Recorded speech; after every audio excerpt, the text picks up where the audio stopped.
Hi అండి, నేనైతే మీకు ఈ వీడియోలో సారీ ప్రిపేరింగ్ చేసుకుంటున్నప్పుడు స్టీమ్ ఐరన్ బాక్స్ ఎలా యూజ్ చేసుకోవాలి, అలాగే సారీ ప్రిపేరింగ్ చేసుకున్న తర్వాత స్టీమ్ ఐరన్ బాక్స్ ని ఎలా అయితే క్లీన్ చేసుకోవాలో నేను మీకు ఈ వీడియోలో క్లియర్ గా చూపిస్తాను.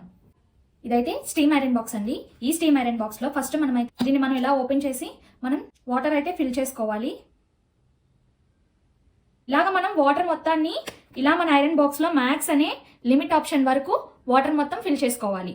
ఇలా ఫిల్ చేసుకున్న తర్వాత మనమైతే స్విచ్ ఆన్ చేసుకొని ఇలాగ మనం స్టీమ్ మోడ్ లో అయితే పెట్టుకోవాలి. మీరు యూజ్ చేసే ఐరన్ బాక్స్ లో మోడ్స్ అనేవి ఉంటాయండి. ఇలా పెడితే స్టీమ్ ఎక్కువ స్టీమ్ వస్తుంది. ఇదైతే కొంచెం నార్మల్ స్టీమ్, మీడియం స్టీమ్, ఇదైతే హై స్టీమ్ వస్తుంది, ఇదైతే మీడియం స్టీమ్ వస్తుంది. ఈ ఆప్షన్ లో పెడితే కనుక స్టీమ్ అనేది అసలు రాదు, స్టీమ్ అనేది ఆగిపోద్ది.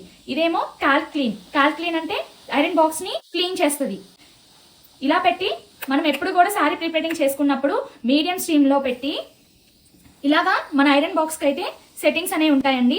ఇలాగా మనం ఇక్కడ చూసుకుంటా లో మోడ్ ఏదైతే ఉంటుందో సిల్క్ మోడ్ లో ఇలా అయితే మనం టెంపరేచర్ సెట్ చేసుకొని ఇలా స్టీమ్ కండిషన్ లో పెట్టుకొని మనమైతే ప్రీప్లేటింగ్ చేసుకుంటున్నప్పుడు ఇలాగ మనం ఐరన్ బాక్స్ అయితే యూజ్ చేసుకోవాలి. ఇక్కడ మీకు వీడియోలో కనిపిస్తుంది కదండి స్టీమ్ అయితే ఎంత బాగా వస్తుందో.